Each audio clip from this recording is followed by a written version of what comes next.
ಮಿಥುನ ಲಗ್ನ ಜಾತಕದವರಿಗೆ government job ಸಿಗೋದಕ್ಕೆ ನಿಮ್ಮ ಜನ್ಮ ಕುಂಡಲಿಯಲ್ಲಿ ಈ ಕಾಂಬಿನೇಷನ್ ಇದ್ರು ಸಹ ನಿಮ್ಗೆ ಜಾಬ್ ಸಿಗುತ್ತೆ ನೋಡಿ. ಮಿಥುನ ಲಗ್ನದ ಅಧಿಪತಿ ಬಂದ್ಬಿಟ್ಟು ಬುಧ ಲಾಭದಲ್ಲಿ ನೀಚ ಗ್ರಹ ಜೊತೆಗಿದ್ದಾನೆ ನೋಡಿ. ಶನಿ ಗ್ರಹ ಮೇಷರಾಶಿ ನೀಚನಾಗಿರೋದ್ರಿಂದ ನೀಚ ಭಂಗ ರಾಜಯೋಗ ಸಿಗತಕ್ಕಂಥದ್ದು.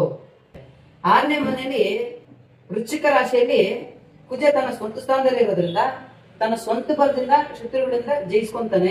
ಗೌರ್ಮೆಂಟ್ ಜಾಬ್ ಸಿಗ್ಬೇಕಾದ್ರೆ 10ನೇ ಮನೆ ಕಾಂಬಿನೇಷನ್ ತುಂಬಾ ಇಂಪಾರ್ಟೆಂಟ್. ಈ 10ನೇ ಮನೆಯಲ್ಲಿ ನೋಡಿ ಸೂರ್ಯ ಶುಕ್ರ ಜೊತೆಗಿದ್ದಾನೆ, ಅದೇ ಶುಕ್ರ ಹುಚ್ಚನಾಗಿದ್ದಾನೆ, ಆದ್ರೂ ಸ್ವಲ್ಪ ಇದು ದೋಷನೇ, ಆದ್ರೂ ಹುಚ್ಚನಾಗಿರೋದ್ರಿಂದ ಈ ಕಾಂಬಿನೇಷನ್ ಅಲ್ಲಿ ಇಲ್ಲಿ 11ನೇ ಮನೆಯಲ್ಲಿ ಶನಿ ಮತ್ತೆ ಬುಧ ಇರೋದ್ರಿಂದ ಅದೃಷ್ಟ ಸಿಗುತ್ತೆ ನೋಡಿ.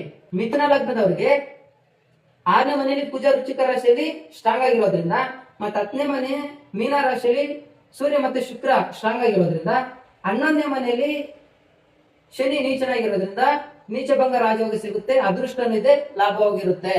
ಈ ರೀತಿಯಾಗಿ ನಿಮ್ಗೆ ಜಾಬ್ ನೋಡ್ಬೇಕಾದ್ರೆ ಈ ಕಾಂಬಿನೇಷನ್ ನೋಡ್ಬೇಕು. ಇದ್ರ ಮಿಥುನ ಲಗ್ನ ಜಾತಕದವರಿಗೆ ಜಾಬ್ ಗೌರ್ಮೆಂಟ್ ಜಾಬ್ ಸಿಗುತ್ತೆ ಅಂತ ನೋಡ್ಬೇಕಾದ್ರೆ ಮಿಥುನ ಲಗ್ನ ಜಾತಕದವರಿಗೆ ಮಿಥುನ ಲಗ್ನದ ಅಧಿಪತಿ ಬುಧ ಬಂದ್ಬಿಟ್ಟು ಮೇಷ ರಾಶಿಯಲ್ಲಿ ಸೂರ್ಯನ ಜೊತೆ ಉಚ್ಚ ಗ್ರಹ ಜೊತೆ ಇದ್ದಾಗ ಇಲ್ಲಿ ಉಚ್ಚ ಫಲ ಸಿಗ್ತದೆ. ತುಂಬಾ ಅದೃಷ್ಟವಂತರು, ಬುದ್ಧಿವಂತರು, ಮೇಧಾವಿಗಳು, ವಿದ್ಯಾವಂತರು. ಅದು 6ನೇ ಕಾಂಬಿನೇಷನ್ ನೋಡಿ ಶನಿ ಇದ್ದಾನೆ. ಶನಿ 6ನೇ ಸ್ಥಾನದಲ್ಲಿ ಇದ್ದಾಗ ಶತ್ರುಗಳು ಬೇಗ ಜಯಿಸ್ಕೊಂತಾನೆ. ಶತ್ರುಗಳು ಜಾಸ್ತಿ ಇರ್ತಾರೆ ಅವ್ರಿಗೆ. ಶನಿ 6ನೇ ಮನೆಯಲ್ಲಿದ್ರೆ ಶತ್ರುಗಳು ಜಾಸ್ತಿ ಇರ್ತಾರೆ. ಆದ್ರೆ ಶತ್ರುಗಳ ಮೇಲೆ ಪ್ರಭಾವವಾಗಿ ಈ ಕಾಂಬಿನೇಷನ್ ಇಂದ ಅವ್ರನ್ನ ಜಯಿಸ್ಕೊಳ್ಳುವಂತ ಚಾನ್ಸಸ್ ಇದೆ. ಇಲ್ಲಿ 10ನೇ ಮನೆಯಲ್ಲಿ ಶುಕ್ರ ಮತ್ತೆ ಗುರು ಇರೋದ್ರಿಂದ ಇಲ್ಲಿ ಎಜುಕೇಶನ್ ಡಿಪಾರ್ಟ್ಮೆಂಟ್ ಅಲ್ಲಿ ಜಾಬ್ ಸಿಗುವಂತ ಯೋಗ ಇರುತ್ತೆ ನೋಡಿ. ಬುಧ ಬಂದ್ಬಿಟ್ಟು ಸೂರ್ಯನ ಜೊತೆಗೆ 11ನೇ ಸ್ಥಾನದಲ್ಲಿ ನೋಡು. 6ನೇ ಮನೆ, 10ನೇ ಮನೆ, 11ನೇ ಮನೆಯಲ್ಲಿ ತುಂಬಾ ಕಾಂಬಿನೇಷನ್ ಗ್ರಹಗಳು ತುಂಬಾ ಅದ್ಭುತವಾಗಿ ಫಲ ಸಿಗೋದ್ರಿಂದ ಇವ್ರಿಗೂ ಗೌರ್ಮೆಂಟ್ ಜಾಬ್ ಸಿಗುವಂತ ಯೋಗ ಇದೆ. ಮಿಥುನ ಲಗ್ನ ಜಾತಕರಿಗೆ ಈ ಚಾರ್ಟಲ್ ಬರೆದಿರ್ತಕ್ಕಂಥ ಈ ಕಾಂಬಿನೇಷನ್ ಇದ್ರು ಸಹ ಗೌರ್ಮೆಂಟ್ ಜಾಬ್ ಸಿಗುವಂತ ಯೋಗ ಇದೆ. ಮಿಥುನ ಲಗ್ನದ ಲಗ್ನಾಧಿಪತಿ ಬುಧ ಬಂದ್ಬಿಟ್ಟು ಮೀನ ರಾಶಿಯಲ್ಲಿ ನೀಚನಾಗಿರೋದ್ರಿಂದ ನೀಚ ಭಂಗ ರಾಜಯೋಗ ಸಿಗುತ್ತೆ. ಎಜುಕೇಶನ್ ಡಿಪಾರ್ಟ್ಮೆಂಟ್ ಕೆಲಸ ಮಾಡ್ತಾರೆ ನೋಡ. 11ನೇ ಸ್ಥಾನದಲ್ಲಿ ಸೂರ್ಯ ಬುಧ ಇಲ್ಲಿ ಹುಚ್ಚನಾಗಿದ್ದಾನೆ. ಕುಜ ಸ್ವಂತ ಸ್ಥಾನದಲ್ಲೇ ಮೇಷರಾಶಿಯಲ್ಲಿ ಇದ್ದಾನೆ.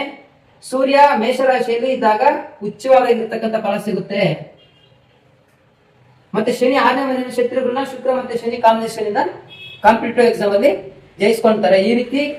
ಈ ಒಂದು ಯೋಗಗಳಿದ್ದು ಈ ರೀತಿ ನಕ್ಷತ್ರ ವೈಸ್ ನೋಡಬೇಕು, ಡಿಗ್ರಿ ವೈಸ್ ನೋಡಬೇಕು, ಗ್ರಹಗಳು ಹಸ್ನಾಗಿದ್ದಾನ, ನೀಚನಾಗಿದ್ದಾನ, ಹುಚ್ಚನಾಗಿದ್ದಾನ, ಯಾವ ಗ್ರಹ ಜೊತೆ ಇದ್ದಾನೆ, ಈ ಕಾಂಬಿನೇಷನ್ ಎಲ್ಲ ನೋಡಿ ಯಾವ ಕ್ಷೇತ್ರದಲ್ಲಿ ಡಾಕ್ಟರ್ ಆಗಂತ ಯೋಗ ಇದೆಯಾ, ರೆವಿನ್ಯೂ ಡಿಪಾರ್ಟ್ಮೆಂಟ್ ಕೆಲಸ ಮಾಡೋಂತ ಯೋಗ ಇದೆಯಾ,